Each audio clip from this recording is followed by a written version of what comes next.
The sun scorched the open plains until even the wind seemed to burn. Emily ran barefoot through the dust, lungs clawing for air as if the world were trying to pull it back from her. Dirt and blood mixed on her skin, her legs cut open by thorn and stone. Behind her came the pounding of hooves, steady, cruel, getting closer with every heartbeat. Then a gunshot ripped through the stillness, sharp and merciless. She didn't scream this time. She just kept running. If you're watching this, subscribe and let me know where you're watching from. This story gets much more intense, and I'd love to hear your thoughts in the comments below. For 2 long days, she had fled from men who wore badges but left no mercy in their eyes. The world tilted under her when she tripped over a dead branch, knees hitting the ground hard. She pushed herself up, her palms raw, breath tasting like iron. The desert was endless, rippling with heat, until she saw something ahead. A broken-down ranch, its fences half fallen, a table leaning beside an old barn. No riders, no voices, just silence, thick and heavy. Emily crawled the last few yards, every muscle trembling. Her lips were cracked, her body shaking like something hollowed out. She reached the shade beneath that old table and collapsed, cheek pressed against the dirt. Her fingers gripped a splintered edge of wood, holding it like the last real thing in her world. For a moment, she thought maybe dying here would be quieter than running forever. That's when she heard it, the sound of boots. Not the hurried kind that hunted, but slow, deliberate steps. She lifted her head and saw a man a few feet away. Broad shoulders, sunburned skin, face marked by time and solitude. In his hand, an axe, the blade still wet from work. He didn't wear a badge, but danger still clung to him, quiet and certain. He took 1 step toward her. Emily tried to crawl backward, but her body refused. Her pulse roared in her ears. When he knelt beside her, reaching out a hand, the fear tore free from her throat. "Be gentle. It's too fast," she whispered, voice cracked, trembling in the air between them. He froze, hands suspended midair. His eyes softened, as if he was trying to understand what kind of pain could make someone afraid of kindness. The wind carried the smell of sweat and earth and something faintly human, pity, maybe regret. Slowly, he lowered his hand and spoke, his voice deep, roughened by years of silence. "You're hurt," he said. It wasn't a question. She flinched anyway, as if every word touched her skin. He stood, walked to the barn, and returned with a canteen. Without a word, he set it near her and stepped back. No questions, no threats, just distance. Emily stared at the water, her reflection trembling on the surface. Could she trust a stranger who didn't ask where she came from or what she'd done? The desert had never given her anything without taking something back. Her fingers shook as she reached for the canteen. It was warm from the sun, but it felt like mercy. Behind the barn, she heard the soft cry of a horse and the creak of a wooden gate.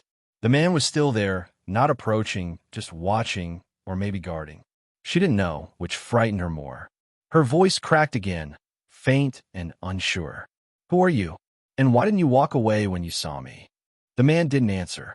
Only the desert did, humming low beneath the dying light.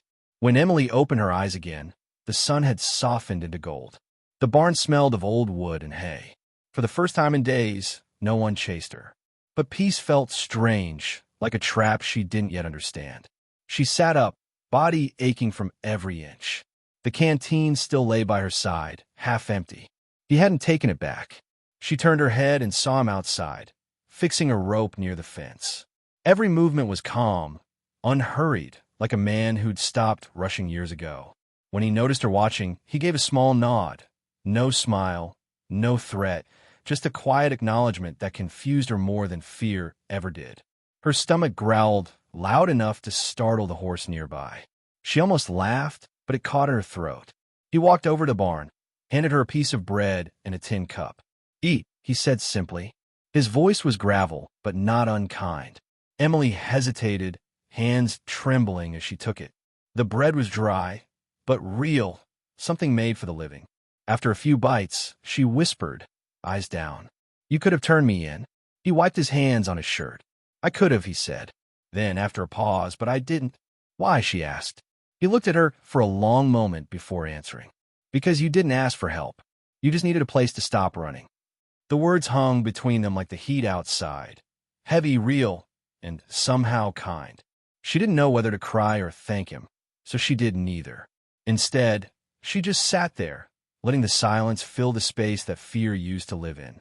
The night came quiet, wrapping the desert in a heavy kind of stillness that felt both safe and dangerous. Emily sat near the barn wall, the smell of hay and dust around her. She could hear the man moving outside, his footsteps, the creak of the porch boards, the low murmur of a horse settling down. She didn't even know his name yet, but somehow the sound of him not leaving made her chest ache in a way she couldn't explain. When she finally dared to speak, her voice barely carried. "Do you live out here alone?" He didn't answer right away, just the sound of metal scraping. Maybe he was sharpening something. Then, "Most days," he said. "Some nights feel longer than others." She almost smiled at that. It wasn't much, but it was honest. In a world where every word felt like a weapon, honesty was rare enough to feel like a gift. Emily leaned her head back against the wood, eyes half closed. For the first time in days, her body wasn't moving, wasn't fighting. The silence pressed in, but it didn't scare her as much as she thought it would. When morning came, the light slipped through the cracks in the barn wall, gold and soft. She sat up, her muscles stiff, her hair tangled with dust. The canteen was still by her side. He hadn't taken it back. That small thing, that choice to leave it, made her throat tighten. Outside, she heard him working again. She stepped into the sunlight and saw him at the fence, tightening the rope, slow and steady. His hands were rough, his shirt faded by years of sun. When he noticed her, he stopped, wiped sweat from his forehead, and nodded once. "Morning," he said. "Morning," she replied softly. Her voice still carried that edge of disbelief, like she wasn't sure she was allowed to say such a normal thing anymore. He poured coffee into a tin cup and held it out to her. "It's hot," he warned. Emily hesitated, then took it. The first sip burned her tongue, but the warmth settled deep inside. It felt like life. "Thank you," she murmured. He shrugged, turning back to the fence. "Name's Jack," he said after a while. "Emily," she replied. "I know," he said simply, his voice low, almost regretful. "You talk in your sleep." She froze. "What did I say?" "Just your name," he said. "And something about running." Emily looked away, her fingers gripping the tin cup. She didn't want to remember what she'd run from. The blood, the shouting, the way those men laughed when they caught her friend. She'd promised herself she wouldn't cry anymore. But sometimes promises broke easier than bones. Jack didn't press her. He just went back to fixing the fence, quiet but steady. And in that quiet, she realized how strange kindness felt, how unfamiliar it was to be near someone who didn't demand, didn't ask, didn't take. By noon, her stomach was growling again. Jack noticed, said nothing, and came back with another piece of bread. "Eat," he said. Emily looked at him. "You really don't want to know who I am?" Jack met her eyes for the first time, his own calm, but not cold. "I already know who you are," he said. "Someone who's tired." That broke her in a way no threat ever had. Because it was true. She was tired of running, of hiding, of always expecting the worst in people. The afternoon stretched slow and quiet. Dust rose in thin curls with every breath of wind. She sat by the open barn door, watching the land stretch for miles. Jack worked nearby, the rhythm of his movements almost soothing. When he finished, he leaned his tools against the post and said, "You can rest here a while. No one will bother you." Emily looked toward the horizon, that endless burn of gold and sky. "People always find a way," she said quietly. He nodded once. "Then we'll deal with it when they do." It wasn't bravado, just certainty, the kind of confidence that came from a man who'd already lost enough not to fear losing more. That night, the wind picked up, and she lay awake on a pile of hay, staring at the cracks in the barn roof where stars bled through. Every time the boards creaked, her heart jumped.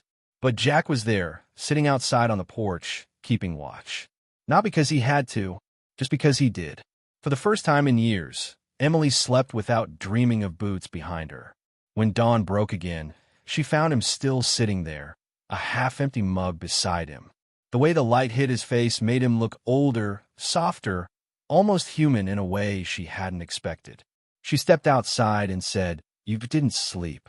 He gave a small shrug. "Didn't need to." She looked at him for a long moment, then said, "Thank you for staying." Jack nodded, eyes still on the horizon. Sometimes, that's all anyone really needs, someone who stays. The desert wind carried his words far across the empty land, like a promise the world might one day keep.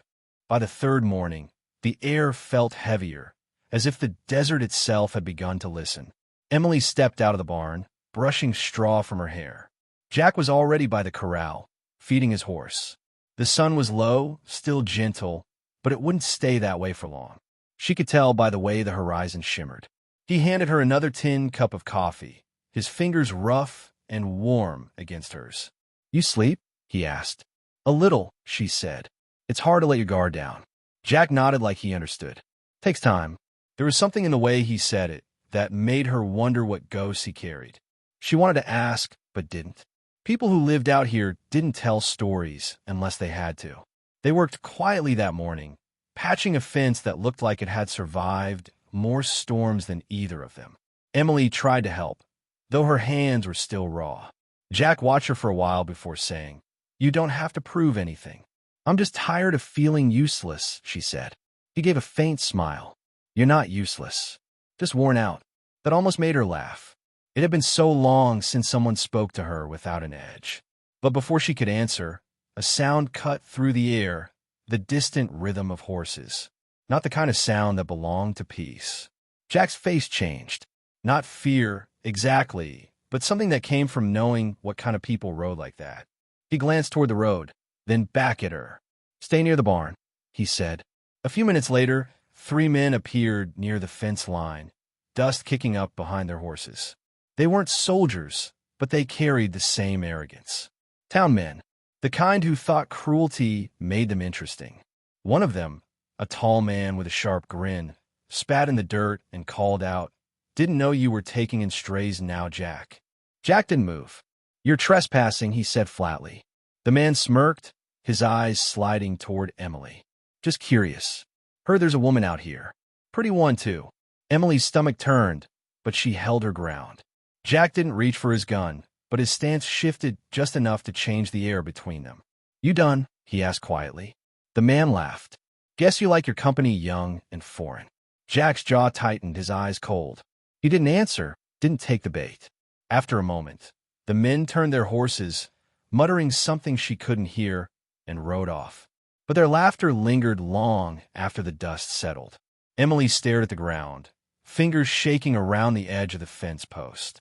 "They hate me," she said softly. Jack took a slow sip of his coffee. "They hate what they don't understand." She almost smiled, though it hurt too. "Then they must hate a lot." "Yeah," he said, a faint grin breaking through the quiet. "Most folks do." By noon, the sun was high and merciless.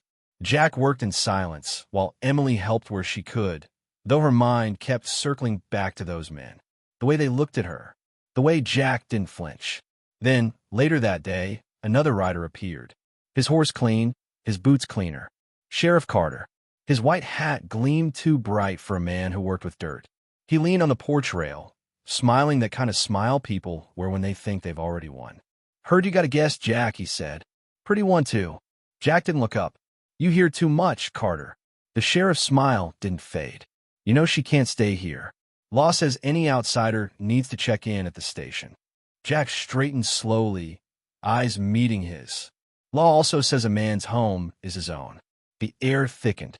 Even the wind stopped for a moment. Carter let the silence hang before nodding once. "You always did like testing limits." His voice dropped lower. "Don't let this one ruin you." He tipped his hat and left, the sound of his horse fading into the distance. When he was gone, Emily finally spoke. "He'll be back." Jack didn't argue. "Maybe," he said, "but so will the sun. Doesn't mean we stop living." That night, they sat on the porch steps, watching the horizon bleed orange and red. The quiet between them wasn't awkward anymore. It was something like trust. Emily looked toward the setting light and said softly, "They won't stop will they?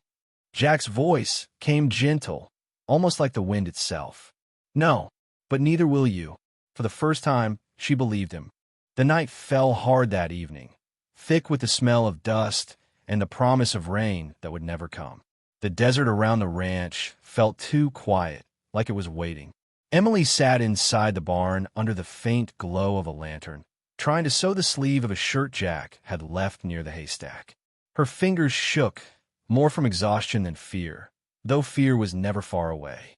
Every small sound, the groan of wood, the flap of a horse's tail, made her heart jump. She kept glancing toward the door where the wind slipped through, carrying the scent of dry earth and smoke. Outside, Jack sat on the porch sharpening a knife. He wasn't nervous. Men like him didn't get nervous, they just got ready. He'd lived too long in silence to mistake peace for safety. From where she sat, she could see the flicker of his fire through the cracks, the slow, patient motion of his hands. That small rhythm comforted her in a strange way. It was the sound of someone who intended to keep living. She didn't realize she'd dozed off until a noise snapped her awake. Hooves, distant but too many. Her pulse shot to her throat. She froze, listening. Then came voices low, drunk, mean, the kind of laughter that never led anywhere good.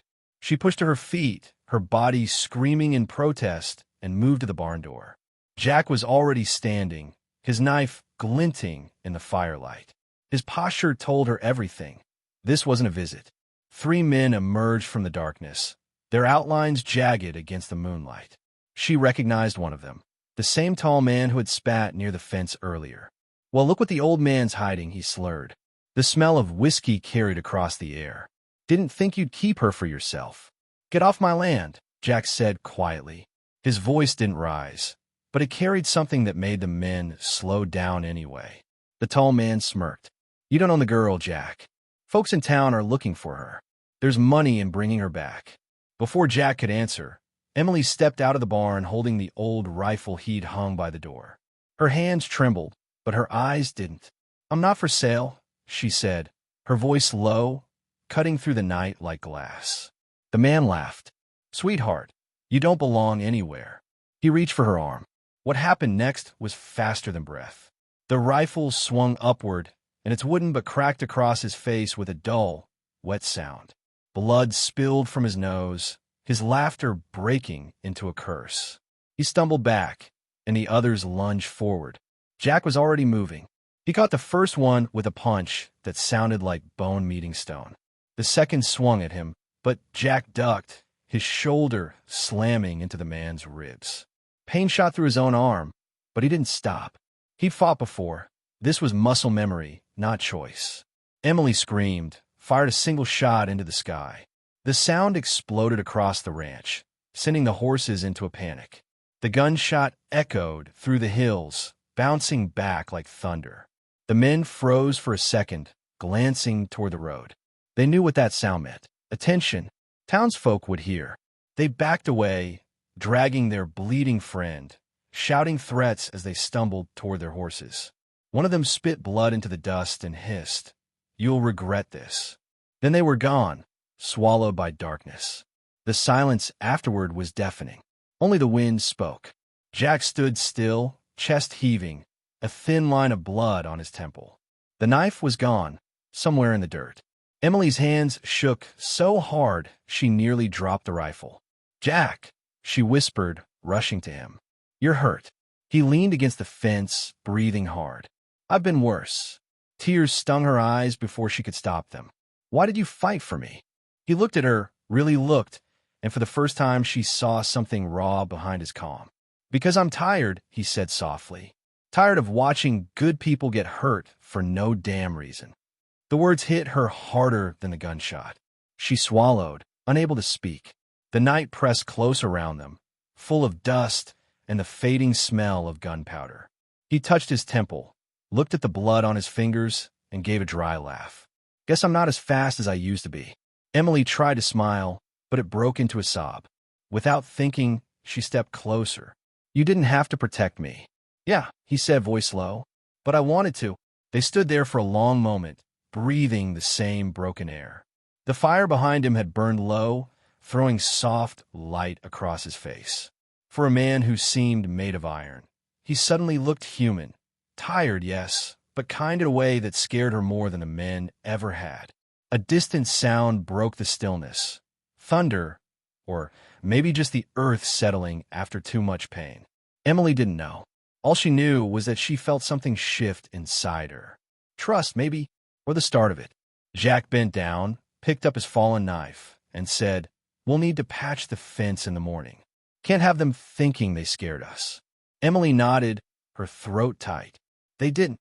When she lay down that night, she didn't close her eyes for a long time. Through the cracks in the barn wall, she watched the moon drift across the sky, silver and cold. Outside, she could hear Jack's slow breathing on the porch, the steady rhythm of a man who had chosen to stay awake so someone else could sleep. It wasn't love. Not yet. But for the first time, Emily felt safe enough to imagine what peace might look like. Morning came slow, stretching across the land in a pale wash of gold. The storm had passed, leaving behind a faint smell of rain that never really fell. The desert looked softer now, like it was pretending to forget what happened the night before. But Emily couldn't. The echoes of boots, shouts, and that single gunshot still clung to her chest like a bruise she couldn't hide. Jack stood by the porch rail, one arm wrapped in a bandage he'd tied himself. His face was drawn but calm, eyes on the horizon where the sun was just beginning to climb. Emily stepped out of the barn quietly, still wearing his old shirt, too big for her, sleeves rolled past her elbows. Her hair was messy, her feet bare. When he saw her, he didn't speak right away. He just lifted a mug of coffee toward her, a silent offering. She took it, fingers brushing his for half a second. It was such a small thing, barely a touch, but it felt like something fragile being handed from one soul to another. "Thank you," she whispered. Jack nodded. "You sleep at all?" "A little." She looked out across the dry field. "You didn't need to." He said it like it was nothing, but she could see the exhaustion behind his eyes. For a while, neither of them spoke. The silence wasn't heavy this time. It was easy, like a breath they were finally learning to share. The desert wind moved gently through the dry grass, and somewhere in the distance a hawk cried. After a moment, she said quietly, "You could have been killed last night." Jack didn't look at her. "Wouldn't be the first time." She frowned. "Why do you always say things like that? Like your life doesn't matter." He turned his head then, his eyes steady and kind. "It matters, just not more than someone else's." That silenced her. Nobody had ever said something like that to her before. In her world, people only helped if they wanted something back. But Jack, he did things without needing a reason. It scared her because it felt real. She sat down on the porch step, hugging her knees. The coffee in her hands was already cooling. "I don't know what I'd do if you hadn't found me," she said softly. He leaned against the post, arms crossed loosely. "You'd still be running," he said, "and you'd still be alive." She looked down at her scraped hands, the scars on her knuckles, the dirt that never seemed to wash off. "I don't feel alive," she murmured. Jack didn't answer right away. When he finally spoke, his voice was gentler than she'd ever heard it. "You will." The wind carried those words into the stillness, and for the first time since she'd met him, she believed they might be true. As the morning grew brighter, the quiet broke. Hoofbeats again, but slower this time. Emily's body tensed before she even turned. Jack noticed. "It's all right," he said. "Just Carter." Sheriff Carter dismounted near the fence, his boots too clean, his smile too easy. He looked from Jack to Emily, that thin smirk already forming. "Heard there was trouble last night," he said. "Word travels fast in a small town." Jack stayed still. "Nothing we couldn't handle." Carter nodded, pretending to study the land. "Looks like you've got yourself a guest still." His tone carried something sharp under the surface. Emily's hands tightened around the mug. "You know she can't stay here, Jack," Carter said. "There are laws about harboring." Jack cut him off. "There are laws about decency, too." The sheriff chuckled low. "Always the righteous one." He tilted his hat back, eyes sliding toward Emily. "Just remember, Jack, the town's got a long memory. Don't let a pretty face ruin you." That last sentence hung in the air like dust after a gunshot. Jack didn't move, didn't blink. "This is my land," he said finally, each word slow and measured. What happens here is my business. Carter smiled, but his eyes were cold. Sure thing. He tipped his hat and turned his horse, the sound of hooves fading until it was gone. Emily let out the breath she'd been holding. He hates me, she whispered. Jack shook his head. He hates what he can't control. She looked up at him, her eyes searching. And what about you? What do you hate? He was quiet for a long moment before answering. I hate that good people get used up and thrown away like they don't matter. Something inside her cracked open at that. She looked away, blinking hard. By the time the sun began to fall again, they were sitting on the porch steps, sharing the last of the bread and a little silence. The sky burned orange and pink, the kind of color that made the whole world feel temporary. They won't stop, will they? She asked again, voice barely a whisper. Jack's eyes stayed on the horizon. No, he said softly, but neither will we. She smiled then, small and real, like it had been buried inside her all this time, and finally remembered how to breathe. For the first time since she'd run into that endless desert, Emily didn't feel like prey anymore. She felt seen, and that feeling, as strange and new as it was, scared her more than any gun ever could. The days rolled by slowly after that, each one quieter than the last. The men from town didn't come back, but their whispers did. Jack didn't say much about it, though Emily could see the tension in his shoulders when he rode into town for supplies. He came back later than usual, dust thick on his boots, eyes darker than when he left. They talked too much, he muttered that evening, setting down the sack of flour on the porch. What did they say? She asked. He shook his head. Doesn't matter. Folks see what they want to see. They make stories to fill the silence. Emily studied him for a moment. And what story did they make this time? Jack met her gaze, something like sadness flickering behind his calm. That I'm hiding you for reasons that ain't noble. Her throat tightened. And you're not angry? He sighed, rubbing his palm over his jaw. If I got angry every time someone lied, I'd never sleep. That night, the air was cool enough to bring goosebumps to her skin. She sat outside, watching the stars. Jack came out a while later, carrying 2 cups of coffee, one of them chipped at the rim. He handed it to her and sat down beside her on the step. For a while, neither spoke. The silence between them had changed. It wasn't awkward anymore, just heavy with things unsaid. You ever think about leaving? She asked quietly. Jack stared at the horizon where the stars faded into black hills. Used to, but the world's too full of running. I got tired of it.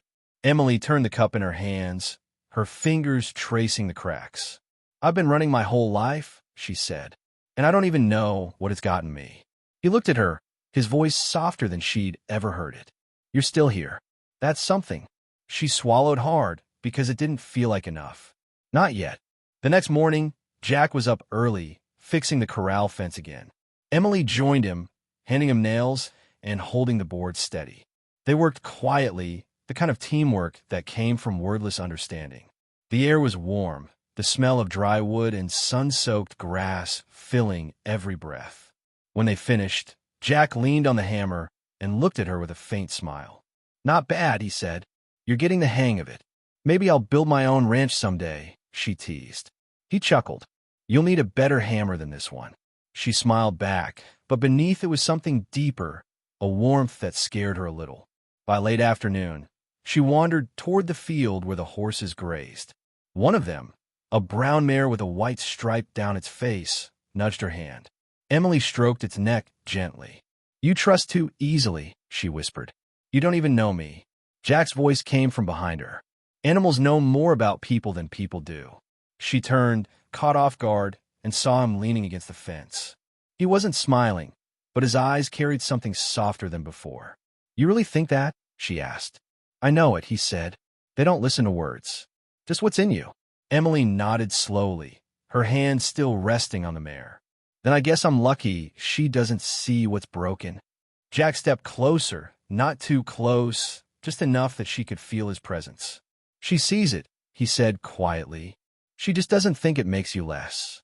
Those words hit her in a place she didn't even know still existed. She turned away before he could see the tears in her eyes. That evening, as the sun dipped behind the ridge, the world felt almost peaceful. Jack lit the fire out front while Emily set 2 plates on the old wooden table. The sky was streaked with red and gold, the air filled with the sound of crickets. For a moment, it didn't feel like running or hiding. It felt like life. After dinner, she looked at him across the fading light. "Jack, do you ever regret helping me?" He leaned back in his chair, thinking.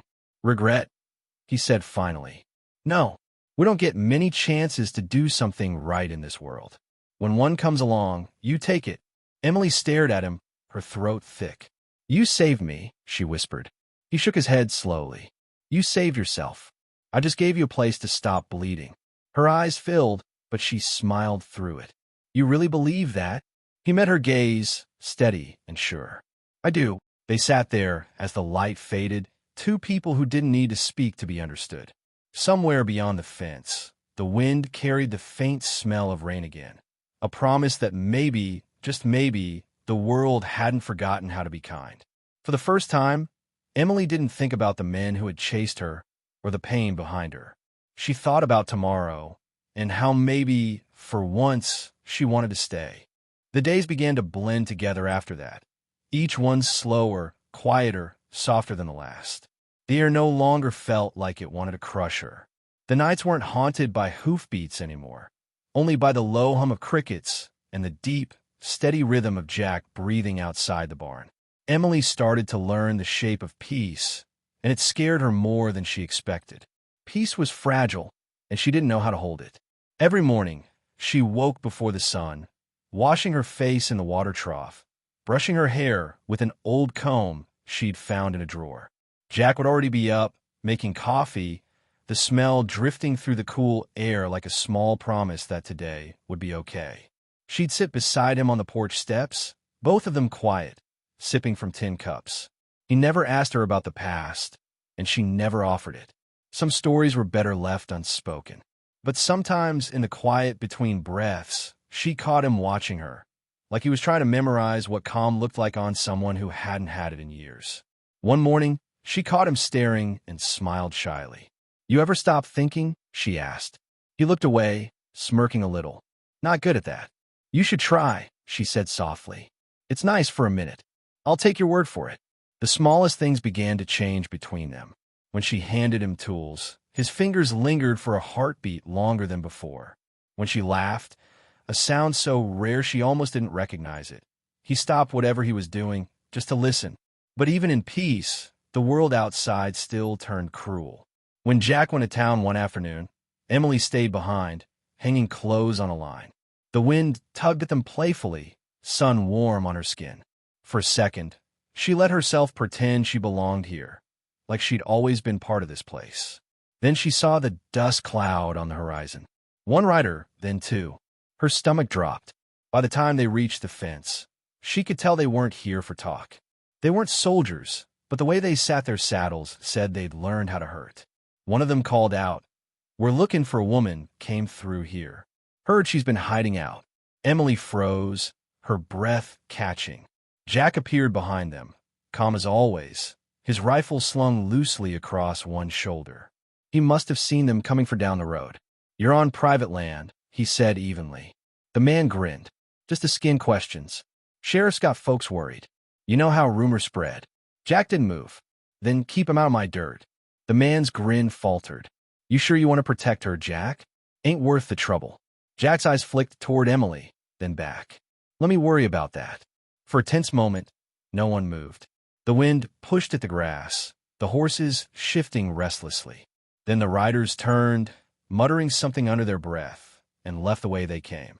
Emily realized she'd been holding her breath the whole time. When they were gone, she looked at Jack. "You didn't have to do that." "Yeah, I did," he said. "Why?" she pressed. "You barely know me." He looked at her then, his expression soft but tired. "You don't have to know someone to see they've had enough pain." She felt tears prick her eyes again, but she didn't let them fall. She just nodded and looked away, pretending to straighten the clothesline. That evening, the light was gold and thin, washing over everything like it was trying to make up for the rest of the world. Jack sat on the porch, sharpening an old tool.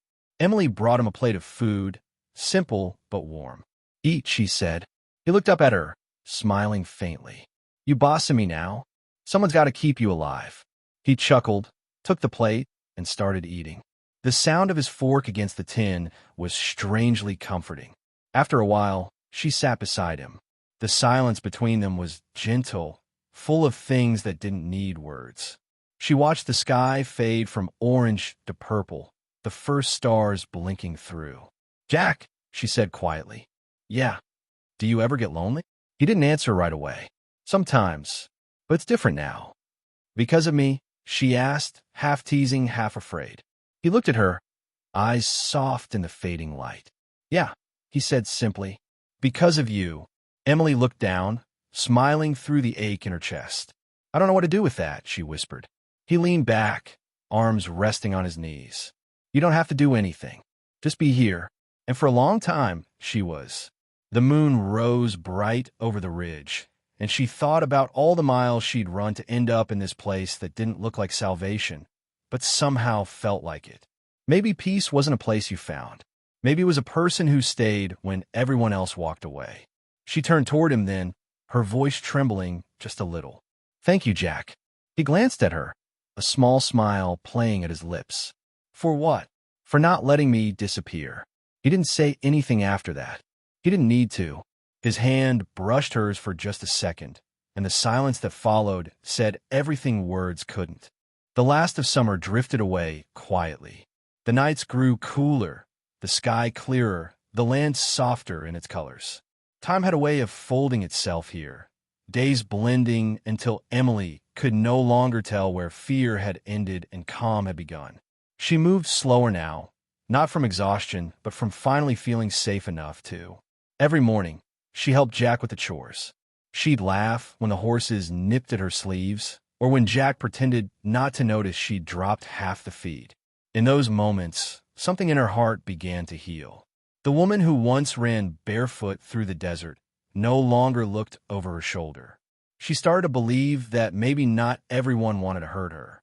One evening, as the sun bled orange across the hills, she sat on the porch watching the sky fade. Jack came out carrying 2 cups of coffee, his limp a little worse from the fight weeks ago. He set one beside her and eased himself into the chair next to hers. The silence between them had grown comfortable, full of quiet understanding. "You thinking about leaving?" he asked softly. Emily smiled faintly. "I was. Not anymore." He nodded, eyes still on the horizon. "Good. You got a place here." "I don't deserve it," she whispered. Jack turned to her, his voice low but steady. "Ain't about what you deserve. It's about what you do next." She looked down at her scarred hands resting on her knees. For the first time, she didn't hate them. "Then maybe I'll stay," she said. "Then stay," he answered simply. They didn't need to say more. The world had already taken enough from them. Words didn't need to. Weeks passed. Emily learned to saddle the horses, to mend fences, to listen to the wind, and know when rain was coming. Her laughter grew easier, no longer catching on the way out. The townsfolk still whispered, but they did it softer now, as if even gossip grew tired of chasing ghosts. One night, when the air smelled like dust and pine, she sat beside Jack by the fire. "Do you ever regret it?" she asked. He looked up. "Regret what?" "Helping me. Bringing me here. Standing up for me." Jack took a long breath, eyes flickering with firelight. "No," he said finally. "We don't get many chances to do something good in this world. Most folks pass him by. I just didn't this time." She watched him for a long moment, her chest tightening in that way it did whenever she realized how much he meant to her. "You changed my life, Jack." He shook his head gently. "No, Emily, you changed your own. I just gave you a little space to remember who you were." She didn't know what to say to that, so she just smiled, soft, grateful, honest. The fire crackled, the horses shifted in their stalls, and the sky above stretched wide and endless. Later, when she stood at the edge of the porch, the wind tugging at her hair, she looked back at him and said, "I used to think the world was full of cruel people, that kindness was just something people made up to feel better." Jack looked at her, quiet as always. "And now I think maybe it's the only thing that keeps us human." He nodded slowly, a small smile finding its way to his face. "Guess that makes you human again." She laughed softly, and the sound felt like freedom. As night settled, the desert cooled, and the stars came out one by one, like little promises in the dark. Emily leaned against the railing, her eyes on the endless stretch of land ahead. For the first time, she didn't see a road to run down. She saw home. Maybe that was the lesson all along. That mercy doesn't have to be loud or grand. Sometimes, it's just a stranger offering water when you've got nothing left, or a man staying awake through the night so you can finally sleep. Sometimes love doesn't roar. It stays. And that quiet staying, steady, simple, human, is what saves us in the end. Sparkle's moral lesson. Kindness doesn't need a reason, and mercy doesn't need a name. Sometimes the smallest act of compassion can rebuild what the world tried to break.